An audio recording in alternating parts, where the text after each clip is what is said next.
Let's try it one more time. Same thing. There's as many languages spoken here as there are people in the band. I want to go through every one of these tunes. Creating for me is one of the most powerful, deliberate acts that a human being can do. And Ming Freeman on keyboards. It is one of the most important reasons to exist. Let's start again from the beginning. I want to do the middle section one more time. It gives me tremendous ability to talk to people. Let's play one more time. If I do my job right, the listener should experience the level that I was at while I was writing the music. Thank you. So far, all the songs we've done are locks. It's our opening number. If it's gonna survive as the opening number, we gotta do it well. The song is called Playtime, and that's what we're having right now. I think we're getting closer. Uno más, por favor. By the end of the day tomorrow, we'll have locks on everything. Treat each instrument separately, and then put it back together and amplify it. Now we got punch. We got punch.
Thank you. Woo. Thank you very much. Wow. That feels really nice what you guys are doing. Appreciate it. It's nice to be back at the Mandalay Bay. It's a very exciting night for us. Tonight is opening night. And we're also making our brand new television special, and you're all going to be part of it.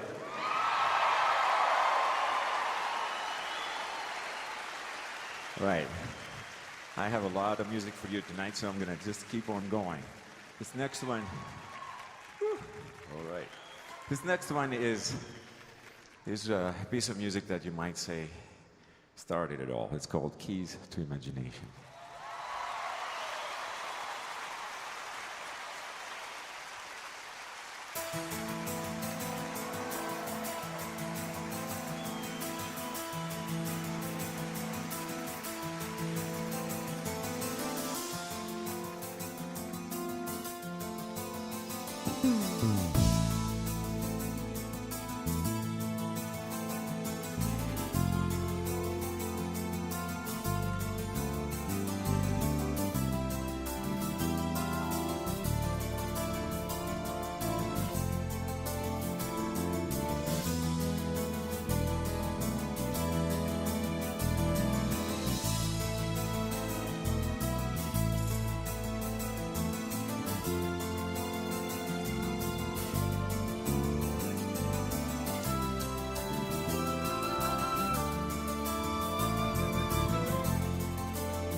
Pedro Eustachio on saxophone.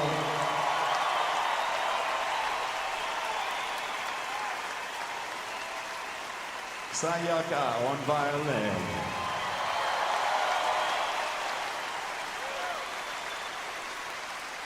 And Ming Freeman on keyboards.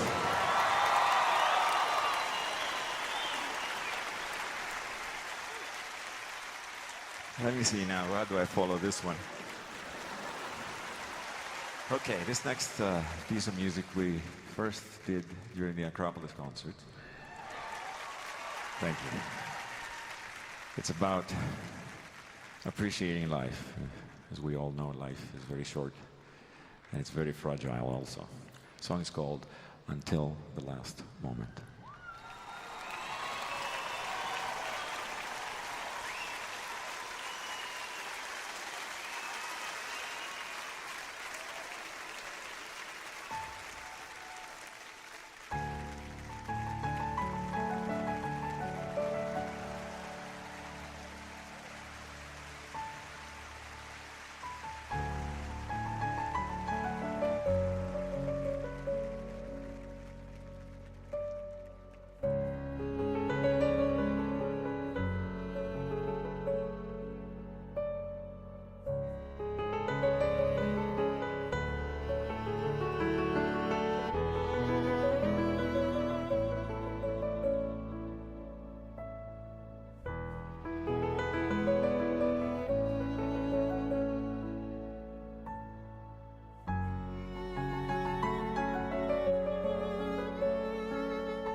Victor Espinola on the harp.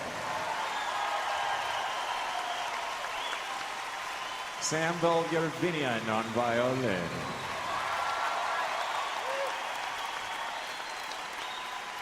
Dan Landrum on hammer dulcimer.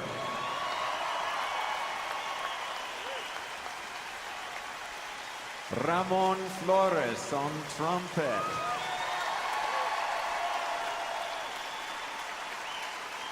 Walter Rodriguez on percussion.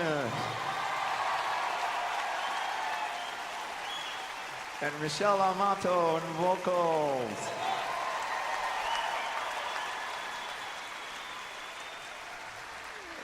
Wow, figuring out the names quickly is it's a nightmare. I think, oh, I'm gonna forget the guy's name. Who was the guy with the trumpet again? Ramon. I've been practicing.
Thank you. All right, this next one is actually a medley of a couple of pieces of music.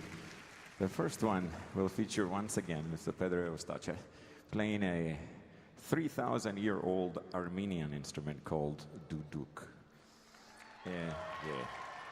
He'll also be joined by Samuel and Armin. And the next one is one that's one of my favorites. I wrote it when I was a kid. It's called Nostalgia. We'll play them both for you right now.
Thank you. That's fun. Thank you very much. Thank you. You know, the musicians in this orchestra represent a great many of the world's nations and religions and philosophies and schools of thought and schools of music. And in their diversity, they bring great beauty, strength, and color to my music.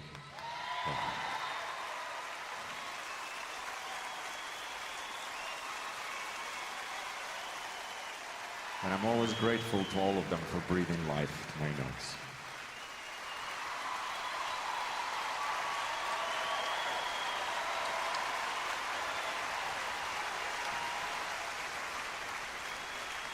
Well, you have been absolutely wonderful to perform for, and it's been great being out here.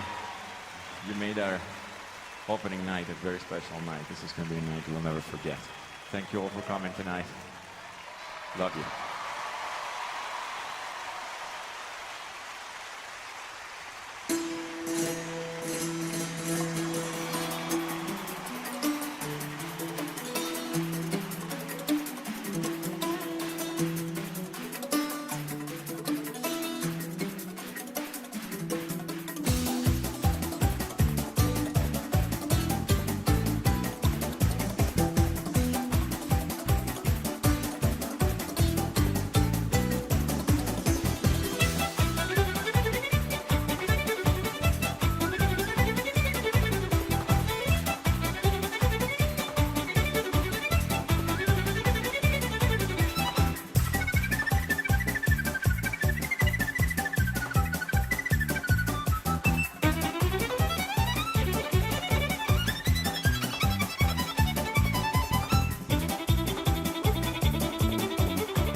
It's a very exciting night for us. Tonight is the opening night. You know, the musicians in this orchestra represent a great many of the world's nations and religions and philosophies and schools of thought and schools of music. And in their diversity, they bring great beauty, strength, and color to my music. Thank you. And I'm always grateful to all of them for breathing life to my notes.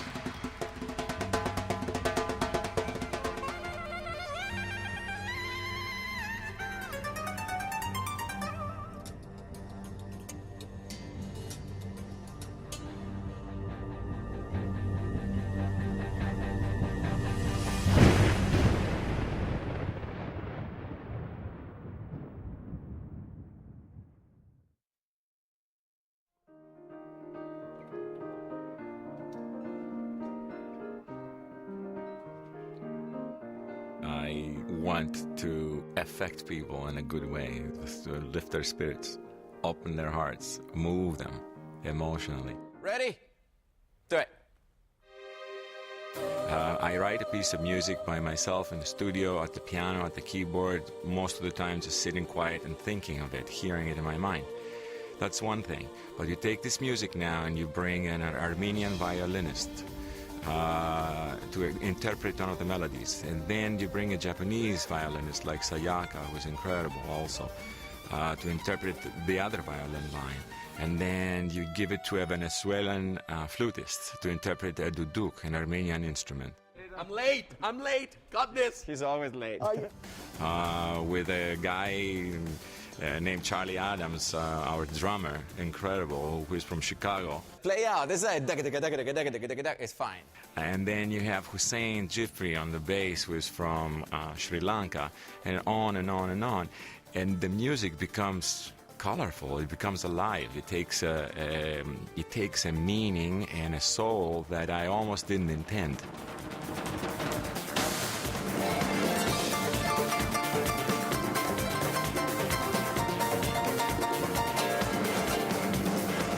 We have all these different ethnic people, different religions, different musical styles, and we all get along. Within a month from the time we start being all together, all these musicians, I believe, become much more intelligent because they're learning from each other too. And the whole show benefits from that. And I'm the catalyst. I just love watching that take place. And I just have to make sure I don't control it too much. Good catch. Bravo. Very good. No Spanish. No more Spanish around here. I come to rehearsal and I go Spanish. And now I got the Japanese speaking Spanish. I got Armenians speaking Spanish. I got Russians trying to speak English. Oh. Yeah. Sometimes this happens during rehearsal and I pretend I know what they just said. The part that's the most enjoyable for me is the multicultural thing that's going on all the time. Because everywhere you turn, it's a different accent. You know, it's somebody who has a different history from yours, a different perspective of their own music and what they bring to this music. And it's the way it ought to be. It's the way life ought to be all the time. Because after you get to know everyone, there's no colors, there's no accents. It's just people that all dig doing music together, and that is so cool. And I really miss it when I'm away from it.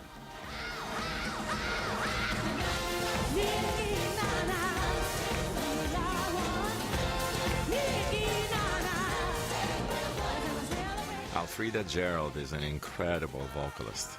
She's got soul, and she sings. She hits her notes. Her intonation is impeccable, and she never slips. She's just phenomenal. And when I cut her loose in the front of the stage, and she takes over the whole audience, she's an incredible performer.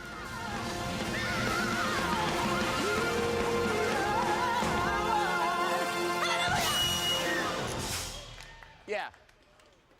Very good. Excellent. Excellent. Normally you guys be standing up. You know where it is, right? So don't forget it next time. Remember, we're training camera guys. If they don't know you're going to be up, they don't know they're going to shoot that.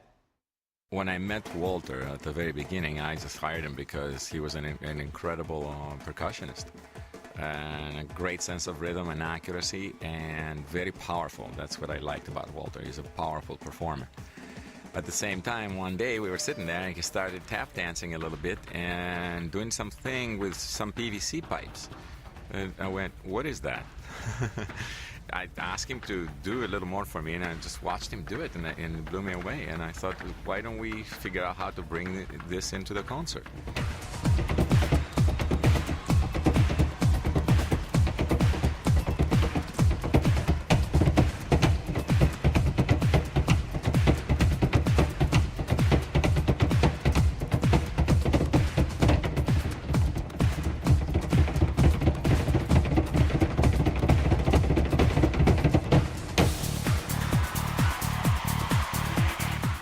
My biggest problem is standing in motion. And it's nothing to do with anybody, it just has to do with the writing. The song wasn't meant to do what we're making it try to do right now. Sometimes what you create tells you what it wants to be, and you have to be sensitive enough to allow it to be that.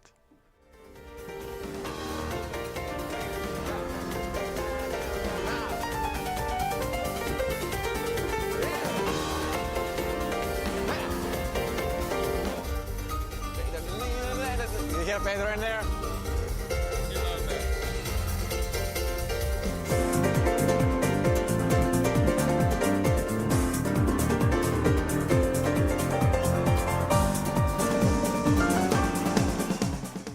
The West Palm Beach rehearsals are the raw rehearsals, are the first time the musicians are getting together with each other. The entire orchestra is not there. Maybe 1/3 of the orchestra is there. And we work through parts of music and then eventually the entire pieces of music as we try to make them work. When you cannot buy it, you gotta make it. So that's what it is. I'm making this, I can't buy this, so I gotta make my own flute. So.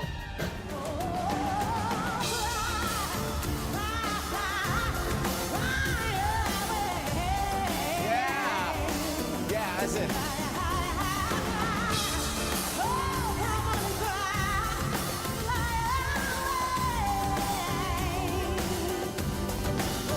Perfect.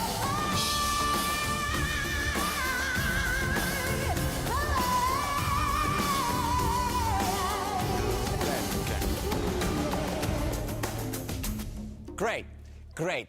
I like that. That's really good. Can you mark the CD where this was?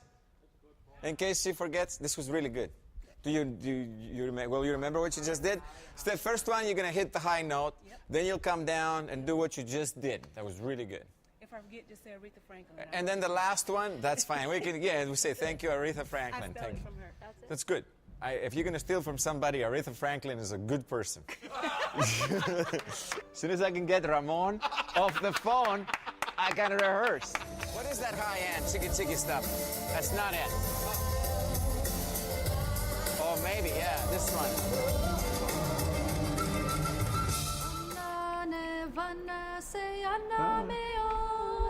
Okay. It's the same thing twice. Okay, here it comes. Let's start it again from the beginning and play your rhythm. I have the concept of the songs and what I want to see happen, plus I keep in mind who I'm working with, because a lot of my musicians are not from America. They were raised in different cultures with different philosophies and different religions and different ideas about how music should be done. If I am clever, I would allow those philosophies and those emotions to come into my music, and then through this complexity comes beauty because it becomes unique. A strict, straight orchestral performance, you got a pretty good idea of what you're going to hear. You know, and if you go to see a band that's been built as a world band or something, you get an idea of what you're going to hear because those genres are so straight. Because Yanni brings in so many different things, you know, percussion and hammered dulcimer and a Paraguayan harpist and, you know, violinist from Armenia and all these different colors, and pulls it all together. You get something that's different from world music. It's certainly different from any techno or any pop or classical. It's really got its own thing.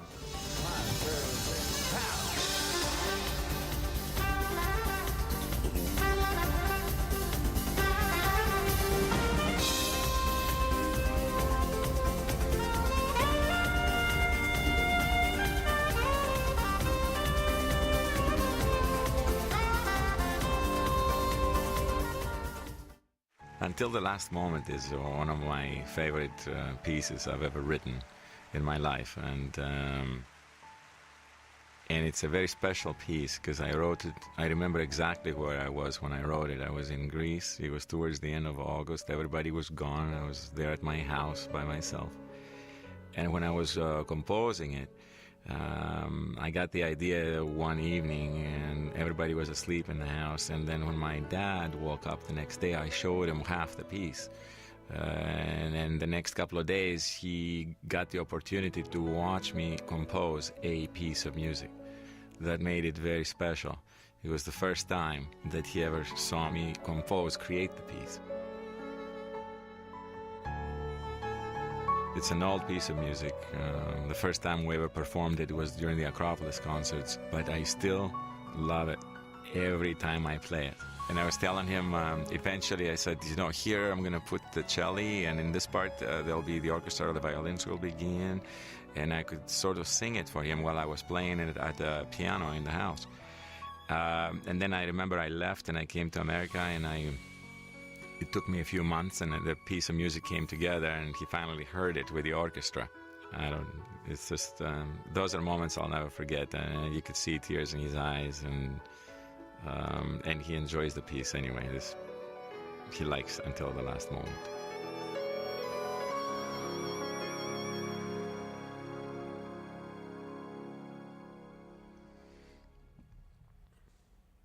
What do you think? I wake up in the morning, I drink a lot of coffee, and I just begin working. What kind of work do? I do everything.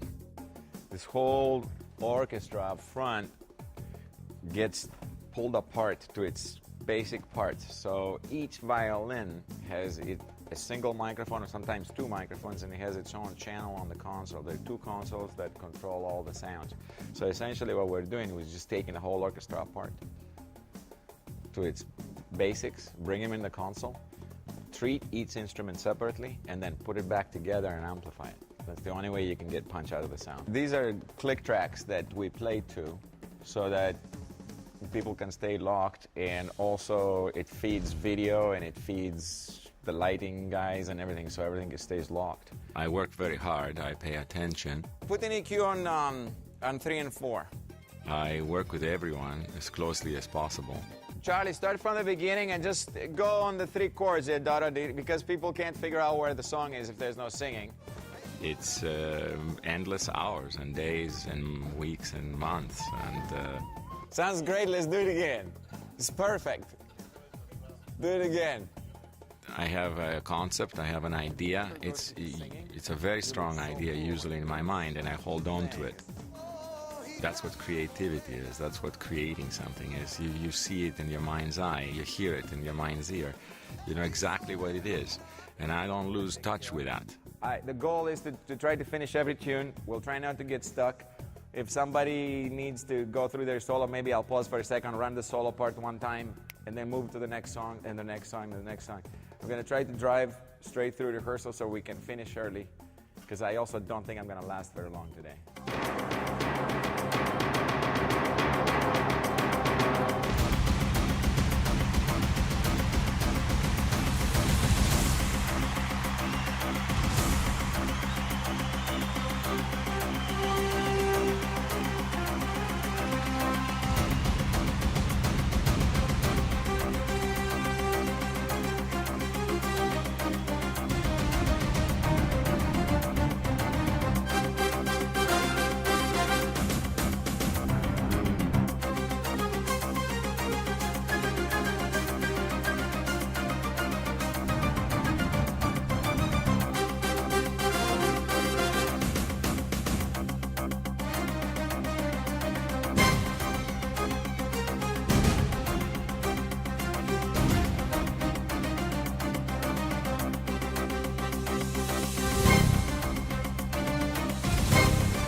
All right, well, standing in motion is great. It's working. I don't have a problem with it. It's going to be the opening. In fact, when I get to the keyboard stations at the very beginning, I'm thinking, here it goes, da, da, da, da. I think I'm going to have lasers going all around, especially on the plucked violin part. and maybe create a cone that actually responds to that plump, plump, plump, plump, plump, plump. You can just do that.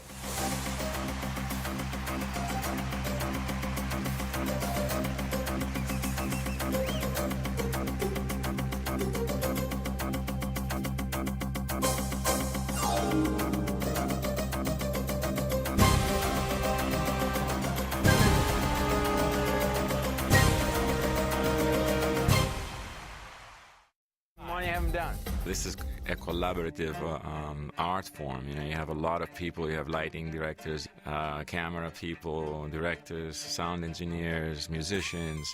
There's a lot of things going on simultaneously. So it does tend to take a life of its own. I just try to keep it so that the life it takes is very close to what I really wanted in the first place.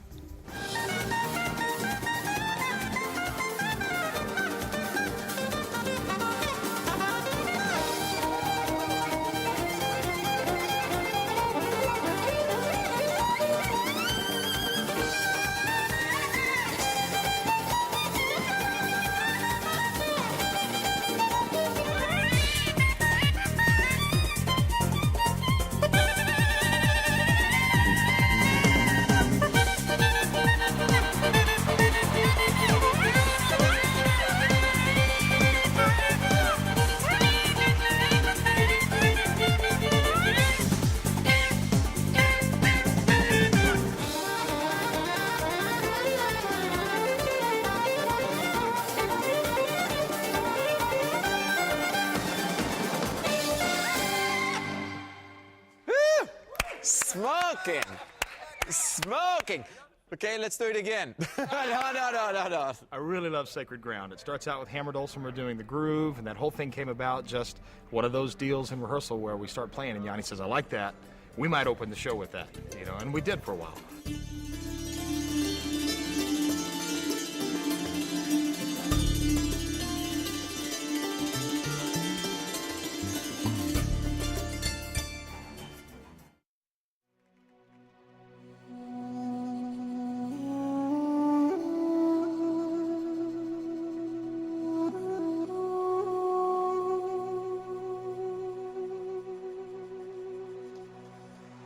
The screens behind us are extremely important because they allow you to see close-ups of the musicians. And it's extremely important to see the expressions on the musicians' faces and what it takes to make the sounds they make. I want people to see that from up close, so they're critical in enjoying the performance.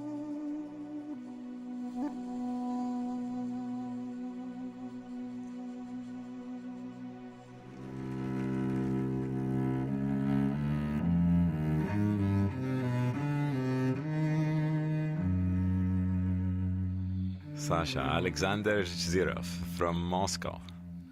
What a great cellist. I remember one day he was coming in at rehearsal and I just got this idea in the back of my mind. I just thought, Sasha, come here, bring the cello. And we sat down and said, look, I have this idea. We can have a cello solo in the middle of the concert, but it has to be full of fireworks. It has to be exciting. It has to be emotional. And it has to be beautiful because the cello is such a gorgeous instrument, but its sound is delicate. It could get destroyed very easily by drums or bass or keyboards or anything else around it. It tends to disappear.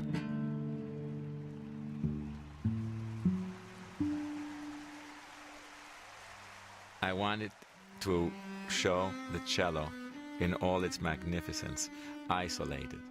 And Sasha is such a powerful cellist, powerful performer. He doesn't just play the cello, he attacks the cello.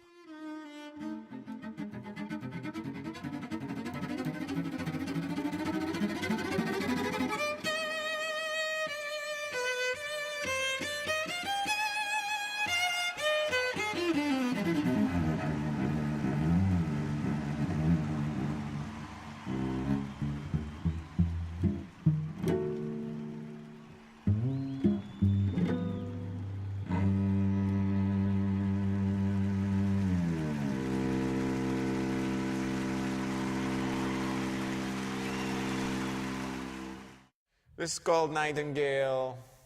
and Pedrito starts it. No click, I'll cue you when the click comes. Okay? The single most important thing about this new show is control of the environment.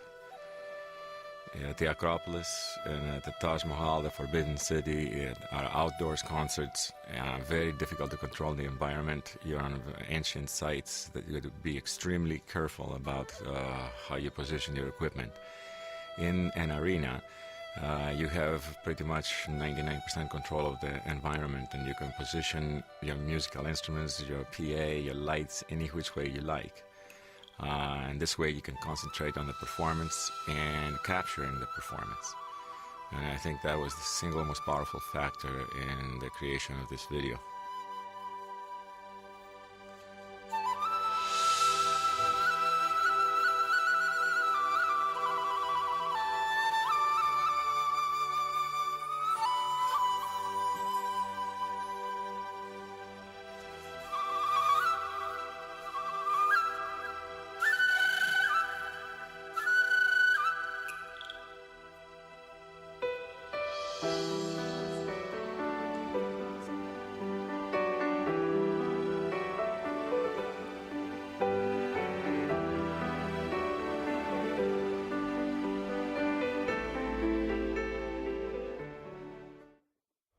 Most critical aspect of everything, because this blocks the sound from the big arenas, cleans it up, and it also lets you hear what everybody else is playing.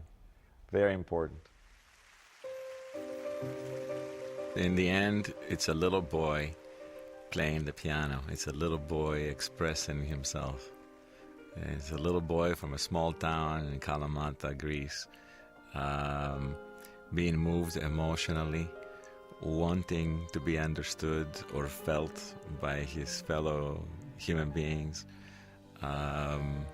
also wanted to be a positive in the society. I've remained a little boy, and I can still write music, and I still feel the same way I felt when I was a little boy about the creative process and the music and making music. And still is one of my greatest pleasures in life, creating. And I still seek to move people emotionally and touch them and touch their hearts. My music is not about complexity or logic, it's about emotion and communication. I think that's the meaning of life right there. I think that's the meaning of being a performer, is communication. If you can touch people's hearts and souls and move them, inspire them, affect them, change their mood, make them feel better, I think that is the meaning of a composer's life. I just make music that I like. I don't make music because it's in this year. I make music because I enjoy doing it. I just write music without thinking about that stuff. And as long as the music is true, it will find its audience. And everyone doesn't have to enjoy it. You know, you can't communicate with everybody. But the whole idea is to communicate with as many people as possible.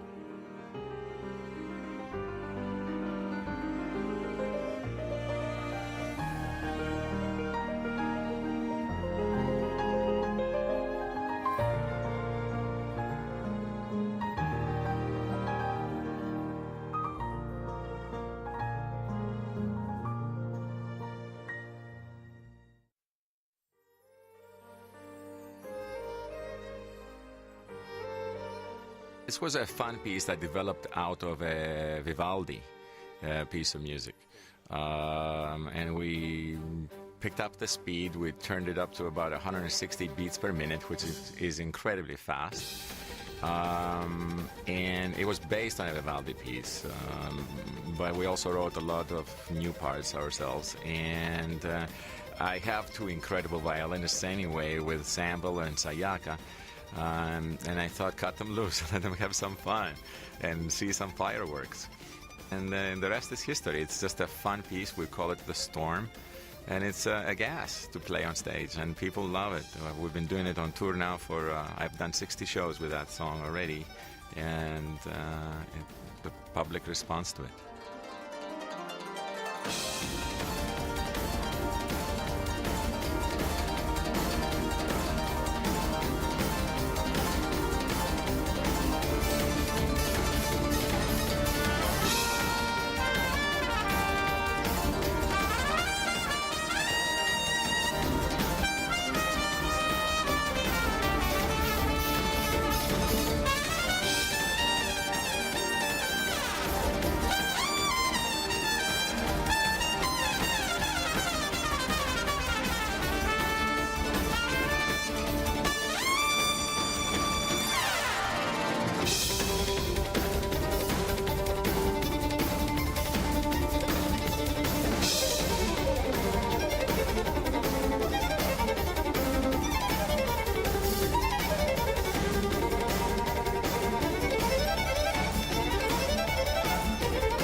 Nice. Nice. Nice.